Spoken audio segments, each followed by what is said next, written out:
कृषि कानून के खिलाफ जारी आंदोलन के बीच आज फिर किसान सड़कों पर उतरकर हल्ला बोलेंगे। आपको बता दें कि किसानों ने दोपहर 12 बजे से लेकर 3 बजे तक देश भर में चक्का जाम करने का। हालांकि किसान नेताओं की तरफ से दिल्ली, उत्तर प्रदेश और उत्तराखंड में चक्का जाम नहीं करने की बात कही गई, लेकिन यूपी और उत्तराखंड के 1 लाख किसानों को स्टैंड बाय पर रखा गया है। चक्का जाम पर किसान नेता राकेश टिकैत ने कहा कि यूपी और उत्तराखंड के किसान सड़क पर जाम नहीं लगाएंगे। आंदोलन को बैकअप देने के लिए यूपी और उत्तराखंड में 1 लाख किसानों को बैकअप में रखा गया है। इन राज्यों में सिर्फ जिला अधिकारियों को ज्ञापन सौंपा जाएगा। किसान संगठनों का कहना है कि चक्का जाम पूरी तरह से शांतिपूर्ण और अहिंसक होगा। प्रदर्शनकारियों से कहा गया है कि वो सरकारी अधिकारियों या फिर किसी भी नागरिक से किसी भी तरह से न उलझे। 26 जनवरी को ट्रैक्टर रैली के दौरान हुई हिंसा को देखते हुए दिल्ली पुलिस ने बॉर्डर पर सुरक्षा के पर्याप्त इंतजाम किए हैं, ताकि प्रदर्शन की आड़ में शरारती तत्व राष्ट्रीय राजधानी में फिर न घुस आए। किसानों के प्रस्तावित चक्का जाम से पहले ही दिल्ली के सभी बॉर्डर पर सुरक्षा व्यवस्था को बेहद कड़ा कर दिया गया। सुरक्षा चाक चौबंद करने के क्रम में अतिरिक्त सेना की तैनाती की गई। दिल्ली पुलिस के डीसीपी क्राइम चिन्मय बिस्वाल ने कहा है कि टीकरी, सिंघू और गाजीपुर बॉर्डर पर सुरक्षा को बढ़ा दिया गया। दिल्ली के अंदर भी सुरक्षा के तगड़े इंतजाम किए गए हैं। 50,000 से ज्यादा सुरक्षा कर्मियों को दिल्ली की सुरक्षा में तैनात किया जा रहा है। इनमें Delhi police, reserve police force और पैरामिलिट्री फोर्स के जवानों की बॉर्डर समेत विभिन्न संवेदनशील इलाकों में तैनाती की गई है। दिल्ली पुलिस ने बॉर्डर पर कई लेयर की बैरिकेडिंग की, साथ में कीलें लगाई। पुलिस के साथ ही कई जगह कंटीले तार भी लगाए गए। पुलिस नियम तोड़ने वालों से सख्ती से निपटने की तैयारी में है। डीसीपी ने दिल्ली मेट्रो के अधिकारियों को पत्र लिखकर जरूरत पड़ने पर राजीव चौक, केंद्रीय सचिवालय समेत इलाके के 12 मेट्रो स्टेशन शॉर्ट नोटिस पर बंद करने के लिए तैयार रहने को कहा। वहीं कांग्रेस ने किसानों के चक्का जाम को समर्थन देने का ऐलान किया है। कांग्रेस महासचिव केसी वेणुगोपाल ने बयान जारी कर कहा कि किसान संगठनों द्वारा बुलाए गए 3 घंटे के चक्का जाम को हमारा सपोर्ट है। कांग्रेस नेता केसी वेणुगोपाल ने कहा कि सत्ता के नशे में चूर मोदी सरकार किसानों के मुद्दे सुलझाने के बजाय उन्हें बदनाम कर रही है। उन्होंने कहा कि केंद्रीय कृषि मंत्री ने संसद में बोलते हुए सदन और राष्ट्र को गुमराह करने की कोशिश की। कृषि कानून के खिलाफ किसानों का आंदोलन 73वें दिन भी जारी है। किसानों की मांग है कि सरकार तीनों कृषि कानून को रद्द करे और एमएसपी पर कानून लाए। 26 जनवरी को हिंसा को लेकर दिल्ली पुलिस किसान नेताओं को नोटिस भेज रही है।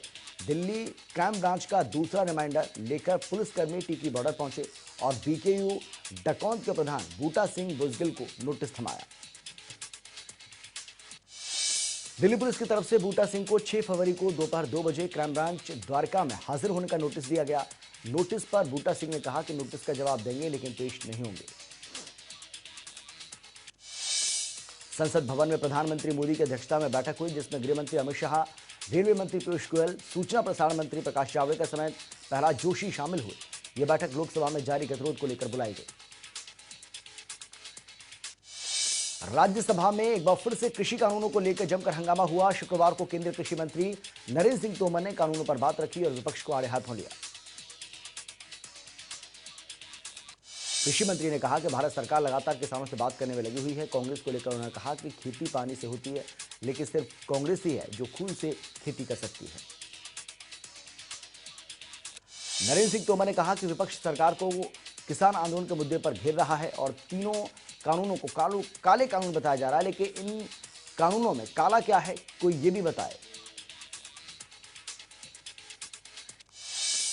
कृषि मंत्री ने कहा कि नए कानून के तहत किसान अपने सामान को कहीं भी बेच सकेगा। अगर एपीएमसी के बाहर कोई ट्रेड होता है तो किसी तरह का टैक्स नहीं लगेगा।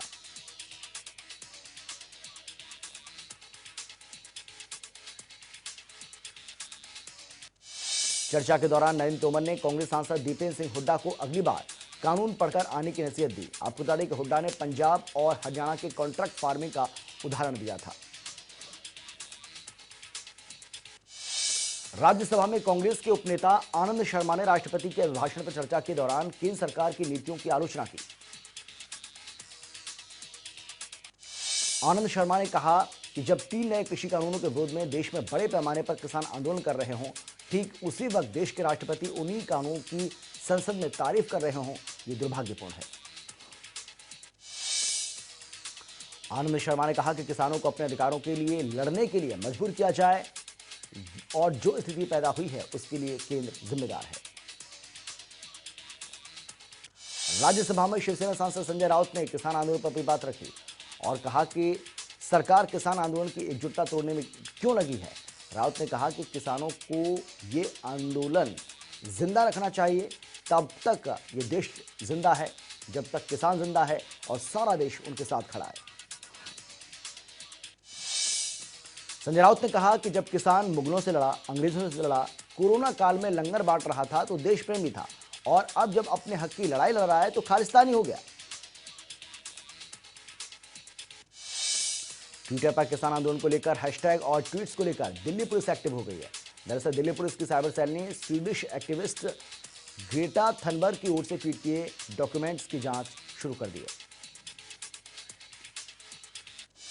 दिल्ली पुलिस ने संबंध अज्ञात के खिलाफ दंगा टूलकिट बनाने को लेकर एफआईआर दर्ज की है। पुलिस इस टूलकिट को बनाने वालों तक पहुंचना चाहती है। आपको बता दें कि एफआईआर में ग्रेटा थनबर्ग का नाम नहीं है।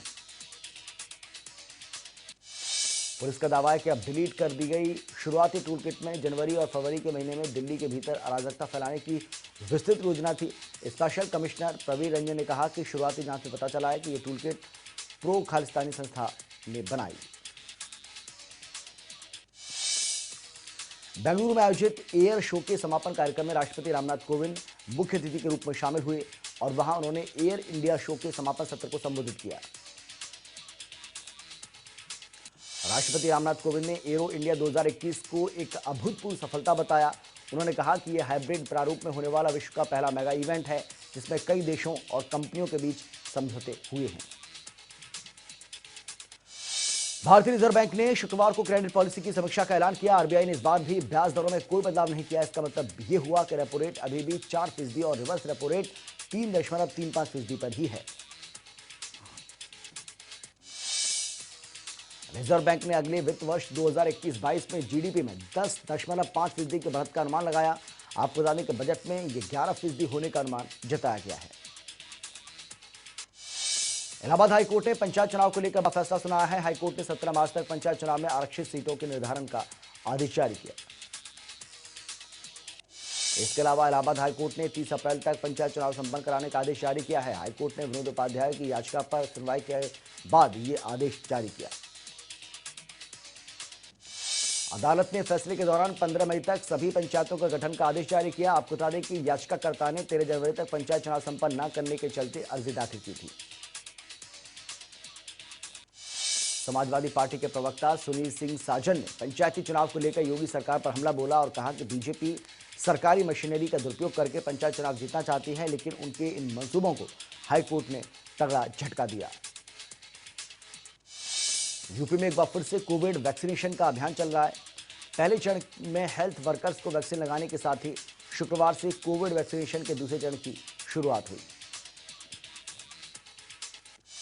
कोरोना टीकाकरण के दूसरे चरण में फ्रंटलाइन वर्कर्स को वैक्सीन लगाई गई, जिसमें राजस्व कर्मियों और पुलिस कर्मियों सहित आला अधिकारियों को वैक्सीन की पहली डोज दी गई।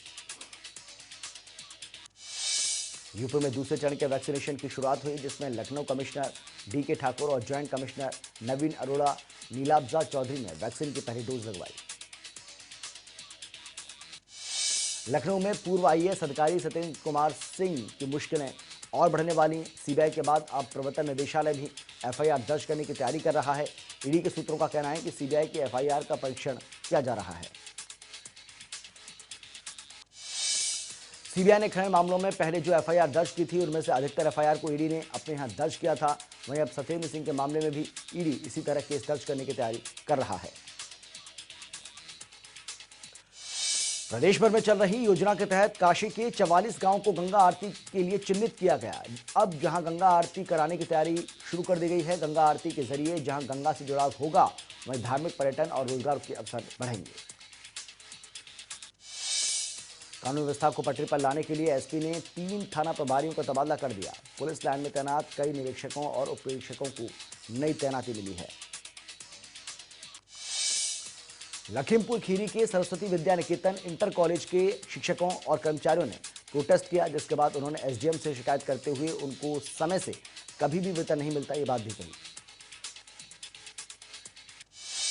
सीतापुर में एक प्लाईवुड फैक्ट्री में अचानक से आग लग गई, जिसमें दो मजदूर आग की चपेट में आ गए और झुलस गए, जिन्हें इलाज के लिए अस्पताल में भर्ती कराया गया। गोंडा में पति ने अपनी ही पत्नी की हत्या कर गन्ने के खेत में दफना दिया, जिसके बाद आरोपी ने पुलिस को चकमा देने के लिए पुलिस थाने में पत्नी को किसी के साथ भाग जाने की शिकायत दर्ज कराई। वहीं पति की निशानदेही पर गन्ने के खेत की खुदाई के बाद पुलिस ने महिला के शव को बरामद किया।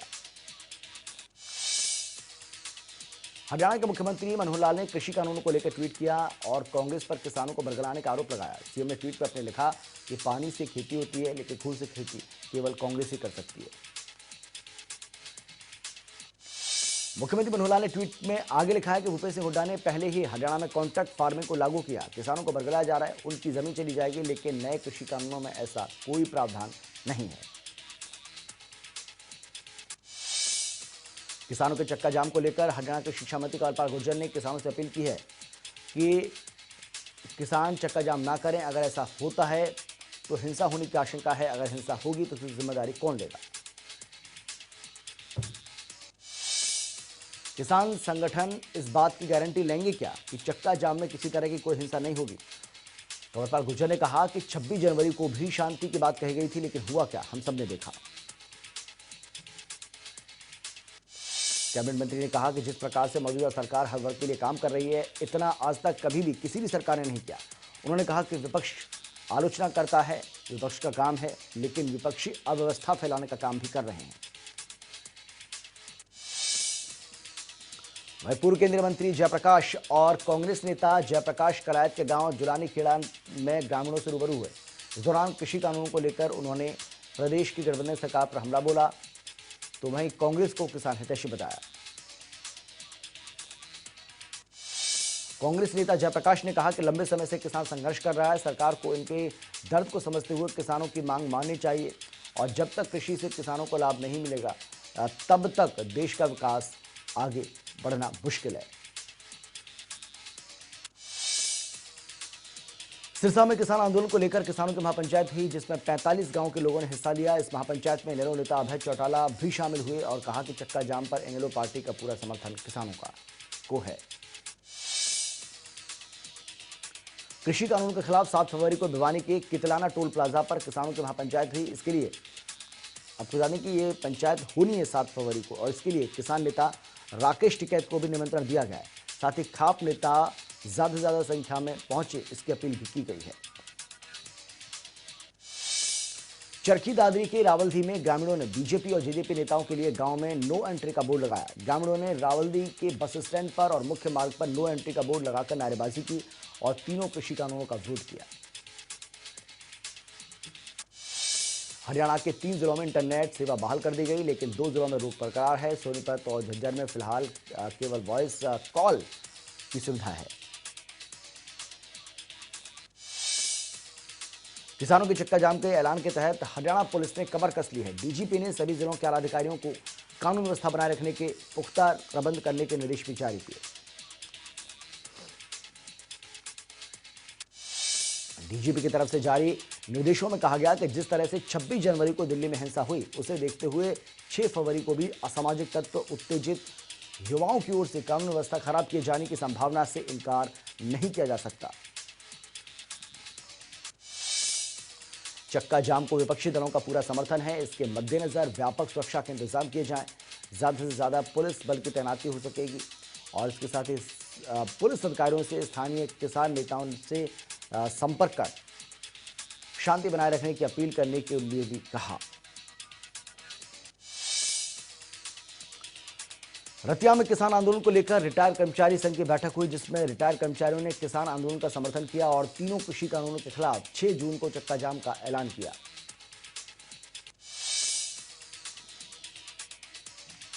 ये 6 फरवरी की हम बात कर रहे हैं, माफ कीजिएगा।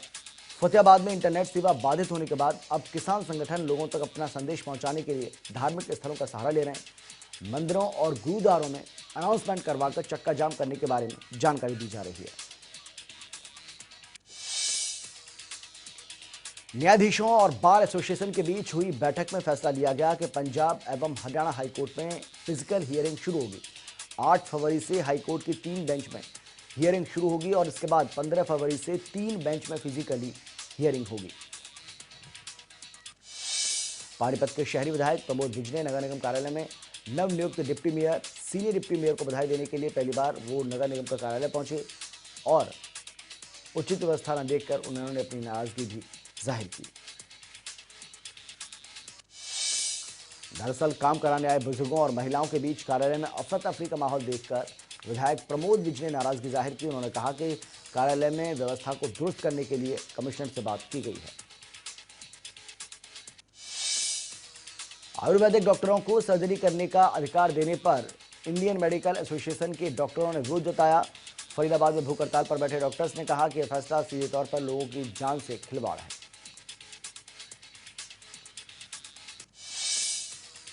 सरकार की ओर से कई योजनाओं का असर अब सोनीपत जिले के भूजल स्तर पर होने लगा है। रोहतक रेंज की हाइड्रोलॉजिस्ट ग्राउंड वाटर सेल ने सरकार की रिपोर्ट भेजी है और इसके मुताबिक सोनीपत में 0.28% सोनीपत में 0.28 मीटर सुधार हुआ है।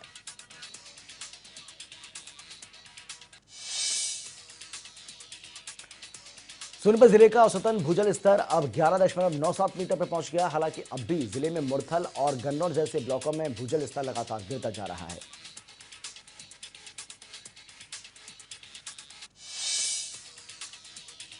महेंद्रगढ़ जिले में उपायुक्त और पुलिस अधीक्षक के बाद एसडीएम विश्राम कुमार ने वैक्सीन लगवाई। साथ ही जिले में दूसरे चरण में फ्रंटलाइन वर्कर्स की टीकाकरण का शुरुआत की।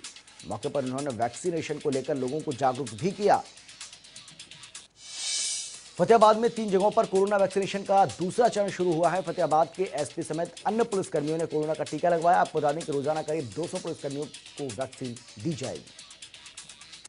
सिरसा के नागरिक अस्पताल में कोरोना वैक्सीनेशन का दूसरा चरण शुरू हो चुका है, जिसमें फ्रंटलाइन वर्कर्स को लेकर ये डोज दी गई है, जिसमें फिलहाल पुलिसकर्मियों को टीका लगाए गए। पानीपत में कोरोना वैक्सीनेशन को लेकर लोग जागरूक नहीं हो पा रहे हैं। मुख्य चिकित्सा अधिकारी संतलाल वर्मा ने बताया है कि कोरोना के प्रति लोगों में खौफ अब खत्म हो चुका है, जिससे वैक्सीनेशन अभियान को पूरी तरह से सफलता नहीं मिल पा रही है। मुख्य चिकित्सा अधिकारी संतलाल वर्मा ने स्वस्थ आदमी इसीलिए वैक्सीन नहीं के प्रति जागरूक नहीं है क्योंकि उन्हें डर है कि वैक्सीन लगवाने से उसे कोई दिक्कत ना हो, जबकि ये वैक्सीन पूरी तरह से सुरक्षित है। ये बात भी उन्होंने कही।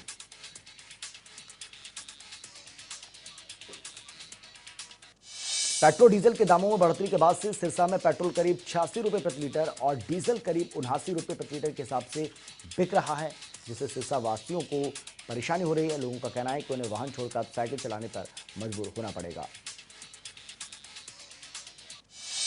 चंडीगढ़ में क्राइम ब्रांच की टीम ने अंबाला हाईवे के पास एक होटल से नशा तस्कर गिरफ्तार किया, जिसके पास से पुलिस ने 6 किलो 500 ग्राम चरस बरामद की है। नशा तस्कर जम्मू कश्मीर का रहने वाला है। जाखल के चंडीगढ़ रोड पर चोरों ने इलेक्ट्रिक वर्क्स की दुकान को निशाना बनाया और हजारों रुपए की बैटरी पर हाथ साफ कर दिया। आपको बता दें कि फिलहाल पुलिस ने केस दर्ज कर लिया है। पुलिस पूरे मामले की जांच में जुट चुकी है। करनाल के नेवल इलाके में शव मिलने से सनसनी फैल गई। शव नहर से बरामद हुआ, जिससे पुलिस ने गोताखोरों की मदद से बाहर निकाला। शव की शिनाख्त नहीं हो पाई है। एफएसएल और पुलिस मामले की जांच में जुटे। सोनीपत के दीपालपुर गांव में एक शख्स को कुछ बदमाशों ने पीट कर बेरहमी से हत्या कर दी। मृतक की पहचान मुरथल निवासी पन्नालाल के रूप में हुई। वारदात की सूचना मिलते ही पुलिस मामले की जांच में जुट गई। पुलिस के मुताबिक शव पर चोट के निशान है। पुलिस का कहना है कि एक युवक ने 2 लोगों को बाइक पर आकर शव को नहर में फेंकते हुए भी देखा था। वहीं शव के हाथ में जेजेपी पार्टी का बैंड मिला है। पुलिस युवक से पूछताछ में जुटी हुई है। हिमाचल सहित देश के पहाड़ी क्षेत्रों में बर्फबारी का दौर लगातार जारी है। शिमला में बर्फबारी से 20 साल का रिकॉर्ड टूटा। गुरुवार शाम तक यहां 50 सेंटीमीटर बर्फबारी हुई है। इससे पहले 12 फरवरी 2002 को शिमला में 54.1 सेंटीमीटर बर्फ गिरी थी।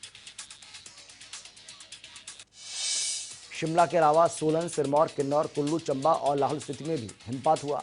सभी पहाड़ बर्फ की सफेद चादर से ढके नजर आए और इसके साथ ही आपको बता दें कि सड़कों पर कई फीट बर्फ होने की वजह से गाड़ियां जहां थी वहीं खड़ी रहीं।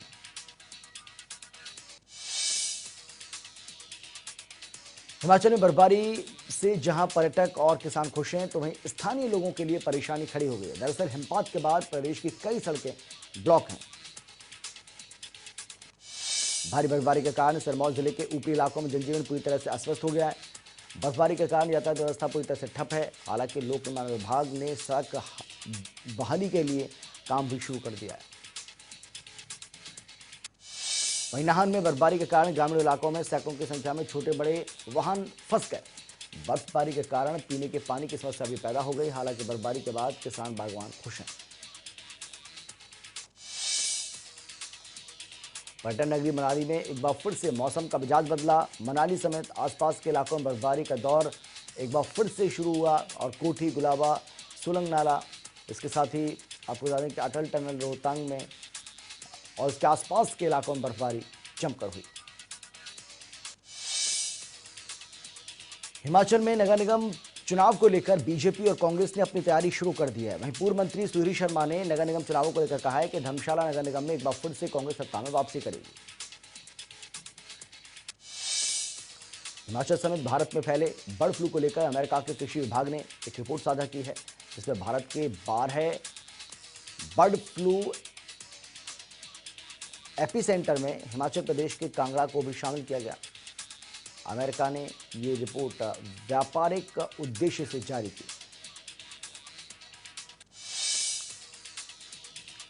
दुनिया भर में कोरोना के कुल मामलों की संख्या 10 करोड़ 59 लाख से ज्यादा हो चुकी है, जिसमें से 23 लाख से ज्यादा मरीजों की मौत हो चुकी है। तो वहीं 7 करोड़ 75 हजार से ज्यादा मरीज ऐसे में ठीक हो चुके हैं।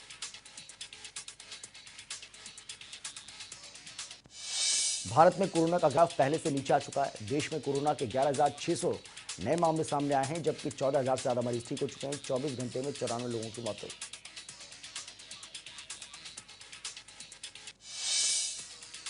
भारत में कोरोना संक्रमितों की संख्या 1 करोड़ 8 लाख को पार कर चुकी है। इनमें से 1 करोड़ 5 लाख मरीज ठीक हो चुके हैं। तो वहीं 1,54,000 से ज्यादा लोगों की मौत हो चुकी है। राजधानी दिल्ली में संक्रमितों का कुल आंकड़ा 6,35,000 को पार कर चुका है, जिसमें से 1,206 मरीजों का इलाज अभी भी चल रहा है।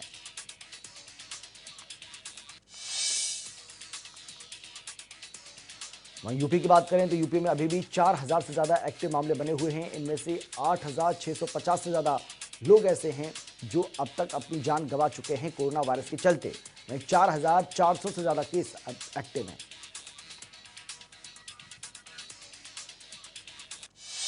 हरियाणा में कोरोना संक्रमितों का कुल आंकड़ा 2,68,000 को पार कर चुका है। इसमें से 2,64,000 से ज्यादा मरीज ठीक हो चुके हैं। तो वहीं 949 मरीजों का इलाज चल रहा है। भारत और इंग्लैंड के बीच चेन्नई में पहला टेस्ट मैच खेला जा रहा है। टॉस जीतकर बल्लेबाजी करते हुए पहले दिन का खेल खत्म होने तक इंग्लैंड ने 3 विकेट के नुकसान पर 263 रन बनाए। मेहमान टीम के कप्तान जॉ रूट 128 रन बनाकर नाबाद पवेलियन लौटे। जॉ रूट ने अपने टेस्ट करियर की 20वीं सेंचुरी लगाई। रूट ने सिबली के साथ तीसरे विकेट के लिए 200 रन की पार्टनरशिप भी की और इंग्लैंड को मजबूत स्थिति में पहुंचा दिया।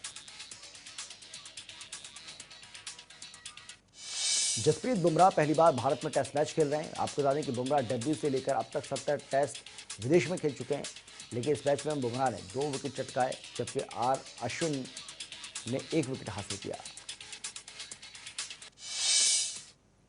और बड़ी खबर में फिलहाल इतना ही। छोटे से